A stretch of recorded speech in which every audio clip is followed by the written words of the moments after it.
السلام علیکم دوستوں، فلسطین کی ایک بے بس عورت نے 57 سے زیادہ مسلم دیشوں کو للکارتے ہوئے کہا ہے کہ اے مسلمانوں، ہم فلسطینیوں پر رونا بند کرو کیونکہ تم سب مر چکے ہو۔ زندہ تو ہم فلسطینی ہیں جو آج بھی اپنے بیت المقدس کو بچانے کے لیے اپنے چھوٹے چھوٹے بچوں کو آگ میں جلتا دیکھ رہے ہیں، اپنے گھروں کو اجڑتا دیکھ رہے ہیں، ماں باپ بھائی بہن کی لاشوں کو ہم ایک ساتھ قبروں میں دفن کر رہے ہیں۔ اس کے لیے ایمرجنسی بہت چھوٹا سا لفظ محسوس ہوتا ہے۔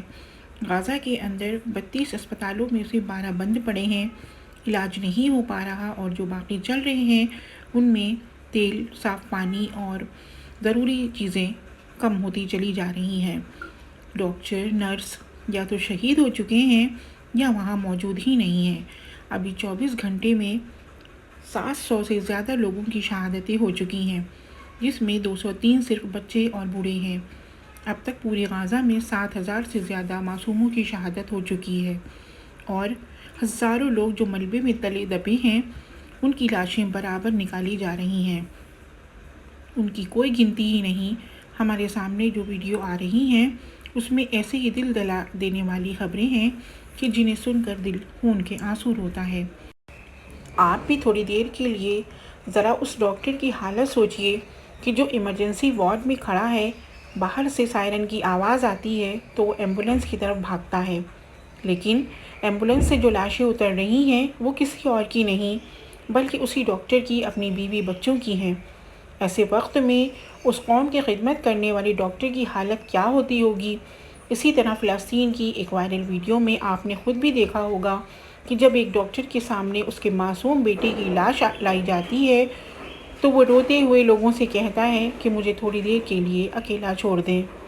ایک ہسپتال کے اندر 5,000 سے 15,000 لوگ پناہ لیے ہوئے ہیں، لیکن اچانک اس اسپتال کی بجلی چلی جاتی ہے اور ہر طرف اندھیرا چھا جاتا ہے۔ اب ذرا سوچئے کہ ایسی حالت میں ہاسپٹل کے ایکوپمنٹس کیسے چلیں گے؟ ان مریضوں کا کیا ہوگا کہ جنہیں 24 گھنٹے مشین سے آکسیجن چاہیے؟ وہ ویڈیو تو آپ نے ضرور دیکھی ہوگی کہ جس میں غزہ کے شفا ہسپتال میں انویٹر کے آگے ایک نرس کھڑی رو رہی ہے اور دنیا سے رو رو کر مدد مانگ رہی ہے کہ یہ انویٹر کہ جس میں نئے پیدا ہونے والے بچوں کو رکھا جاتا ہے تاکہ ان کی جان بچائی جا سکے۔ وہ نرس دکھا رہی ہے کہ انکیوبیٹر کے اوپر بار بار وارننگ سائن آ رہا ہے، ہمارے ان معصوم بچوں کو گرمی چاہیے، لیکن اب ہمارے پاس اتنا فیول و آکسیجن نہیں ہے کہ ہم اپنے ان بچوں کو بچا سکیں۔ ان معصوم فلسطینیوں تک اب مدد کا پہنچنا بہت مشکل ہو چکا ہے۔ BBC کی ایک رپورٹ کے مطابق غزہ شہر میں کوئی بھی ایسی محفوظ جگہ نہیں ہے کہ جہاں اسرائیلی راکٹ سے بچا جا سکے۔ اسکول، کالج، ہاسپٹل سبھی کو نشانہ بنایا جا رہا ہے۔ ایک فلسطینی رپورٹر کا یہ کہنا ہے کہ جب بھی ہمیں کسی بھی میزائل کے دغنے کی آواز سنائی دیتی ہے تو دل میں ایک ہی خیال آتا ہے کہ پتہ نہیں اب ہمارے گھر والوں کا یا رشتہ داروں میں سے کس کی شہادت ہوئی ہوگی، اور پھر ہم سب اس دھماکے والی جگہ کی طرف دوڑنے لگتے ہیں اور ملبوں میں دبے لوگوں کو نکالنا شروع کر دیتے ہیں۔ دل خون کے آنسو روتا ہے، لیکن پھر بھی ہم اپنے لوگوں کے لیے کچھ نہیں کر سکتے۔ دوستوں، آپ اندازہ لگائیں کہ 14 لاکھ سے زیادہ فلسطینی اپنے گھروں سے بے گھر ہو گئے ہیں، وہ سڑکوں پر رہنے کو مجبور ہیں۔ WHO کے مطابق ایک انسان کو کم از کم 15 لیٹر پانی چاہیے ہوتا ہے، جبکہ فلسطین میں پانی کی ایسی کمی ہے کہ لوگ ایک ایک بوند کو ترس رہے ہیں۔ 2 بیڈ روم کے کمرے میں 50-50 لوگ رہنے پر مجبور ہیں۔ حالات ایسے خراب ہیں کہ چھوٹے چھوٹے بچے اپنے ہاتھوں پر اپنا نام لکھ رہے ہیں تاکہ میزائل وسفوٹ میں اگر ان کا جسم جل جائے تو ہتھیلی پر لکھا نام دیکھ کر گھر والوں کے لیے پہچاننا آسان ہو۔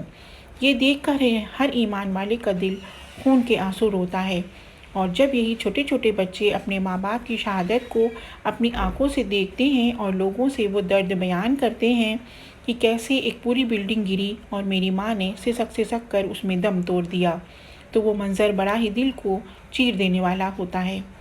WHO کے مطابق غزہ میں اس وقت 50,000 سے زیادہ عورتیں پریگننٹ ہیں جنہیں سہارے کی ضرورت ہے۔ پانی کی کمی اور اسپتالوں و سڑکوں پر کئی دنوں سے پڑی لوگوں کی لاشوں کی وجہ سے وہاں خطرناک بیماریوں کے پھیلنے کا خطرہ بڑھتا جا رہا ہے۔ غزہ میں 90% دوائیاں ختم ہو چکی ہیں۔ اسپتالوں میں بے ہوش کرنے کا سامان موجود نہیں ہے، اس لیے مجبوری میں سیریس لوگوں کا بغیر بے ہوشی کے ہی آپریشن کیا جا رہا ہے۔ فیول و تیل کی بہت ضرورت ہے تاکہ جنریٹر چلائے جا سکیں اور اسپتالوں کو بجلی مل سکے، اور اگر فیول نہ ملا تو پورا اسپتال ہی شاید مردہ گھر میں بدل جائے گا۔ اللہ اکبر! آپ نے وہ ویڈیو بھی ضرور دیکھی ہوگی جب ایک رپورٹر نے غزہ کے لوگوں سے سوال کیا کہ آج غزہ میں لوگ کیا کر رہے ہیں، تو جواب ملا کہ صرف موت کا انتظار۔ یونیسیف کی ایک رپورٹ کے مطابق فلسطین کے 82% بچے اس قدر ڈرے ہوئے ہیں کہ وہ راتوں کو اپنے ماں باپ سے لپٹ کر سوتے ہیں۔ ڈر کی وجہ سے وہ بچے اپنے ناخنوں تک کو چبا رہے ہیں۔ ہر میزائل کی آواز پر ان کے دلوں کی دھڑکنیں بڑھ کر کئی گنا تیز ہو جاتی ہیں۔ دوستوں، غزہ کو اگر نقشے پر دیکھا جائے تو یہ بہت ہی چھوٹا سا شہر ہے جسے باہر کی دنیا سے کاٹ دیا گیا ہے۔ یہ صرف 365 کلومیٹر کے دائرے میں پھیلا ایک شہر ہے، مطلب میرے شہر لکھنؤ سے شاید کچھ ہی بڑا، لیکن غزہ میں 23 لاکھ لوگ رہتے ہیں۔ یہ دنیا کا سب سے زیادہ آبادی والا ایریا ہے، اس لیے دنیا کے لوگ غزہ کو ایک قید خانہ بھی کہتے ہیں، کیونکہ یہاں پر آنے جانے کی پابندی ہے۔ اسرائیل کی اجازت کے بغیر باہر دنیا میں سفر نہیں کیا جا سکتا، اور زندگی گزارنے کی ضروری چیزیں بھی بہت چیکنگ کے بعد ہی اندر بھیجی جاتی ہیں۔ پہلے پورا فلسطین مسلمانوں کا تھا، لیکن جب ہٹلر نے یہودیوں کو مارنا شروع کیا تو کچھ یہودی ایک ناؤ میں سوار ہو کر بہت سے ملکوں کے پاس مدد مانگنے گئے، لیکن کسی نے بھی ان کو پناہ نہ دی۔ آخر میں فلسطینی مسلمانوں نے ان یہودیوں کو اپنے یہاں رہنے کی تھوڑی سی جگہ دے دی، تو ان یہودیوں نے اس پر رحم کھانے کا بدلہ فلسطینیوں کو یہ دیا کہ الٹا انہیں ہی گھروں پر حملے کرنا شروع کر دیے اور دھیرے دھیرے فلسطین پر قبضہ جمانے لگے۔ 1947 میں UN کے مطابق 55% حصہ یہودیوں کو ملنا تھا اور 45% فلسطینیوں کو۔ اس سے یروشلم میں UN نے اپنے قبضے میں رکھا، لیکن جب 1957 میں 2 بڑی جنگیں ہوئیں تو اس کے بعد اسرائیل نے دھوکے سے 80% فلسطین پر اپنا قبضہ جما لیا اور پھر ان پر رحم کھانے والے فلسطینیوں کو صرف ویسٹ بینک اور غزہ پٹی میں قید کر لیا اور ان دونوں شہروں کے چاروں طرف ایک اونچی دیوار کھڑی کر دی کہ جس کے باہر یہودی فوجی 24 گھنٹے پہرا دیتے ہیں اور کوئی بھی فلسطینی اسرائیلی یہودیوں کی مرضی کے بغیر اپنے شہر سے باہر نہیں جا سکتا۔ اور آج آپ دیکھ رہے ہیں کہ ظالم اسرائیل نے فلسطین میں کیا حالت بنا رکھی ہے۔ غزہ میں 90% گھروں کو میزائلوں سے تباہ کر دیا گیا۔ 14 لاکھ سے زیادہ فلسطینی بے گھر ہو چکے ہیں۔ لوگ ایک ایک بوند پانی پینے کو ترس رہے، لیکن 57 سے زیادہ مسلم دیش کچھ بھی نہیں کر پا رہے ہیں۔ وہ غزہ کے لوگوں کو صرف و صرف دلاسے پر دلاسا دے رہے ہیں، لیکن کوئی ان کی مدد کو آگے نہیں بڑھ رہا۔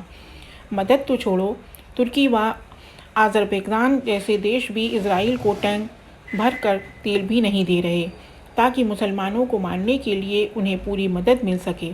اب ایران کی بھی حقیقت دھیرے دھیرے کھلتی نظر آ رہی ہے۔ آپ دیکھ سکتے ہیں کہ معصوم فلسطینیوں پر ہونے والے ظلم کو 25 دنوں سے زیادہ کا وقت گزر چکا ہے، لیکن ایران صرف دھمکی پر دھمکی دے رہا ہے، اس کے آگے ابھی تک اس نے کوئی قدم نہیں اٹھایا۔ یہاں تک کہ حزب اللہ کے ایک پرانے لیڈر نے 2 دن پہلے ایران کی حقیقت کھولتے ہوئے بیان کیا کہ ایران صرف مسلمانوں کی مدد کرنے کا ڈھونگ رچ رہا، وہ کسی حالت میں بھی مسلمانوں کا ساتھ نہیں دے گا۔ اس نے تو سازش کر کے فلسطینیوں کو موت کے گھاٹ اتروایا ہے۔ دوستوں، آپ رضا گرافی چینل پر جا کر اس رپورٹ کو اچھی طرح معلوم کر سکتے ہیں۔ اب ایران کے بارے میں کہی گئی حزب اللہ کے لیڈر کی ان باتوں میں کتنی حقیقت ہے اور یہ تو صرف اللہ ہی بہتر جانتا ہے، لیکن حدیث کے مطابق اب یہی لگتا ہے کہ یہ سبھی اسلامی دیش ایسے ہی بزدل بن کر تماشا دیکھتے رہیں گے، یہاں تک کہ امام مہدی علیہ السلام آ کر ظالم لوگوں کے ساتھ ان منافق مسلم بادشاہوں کا خاتمہ کریں گے۔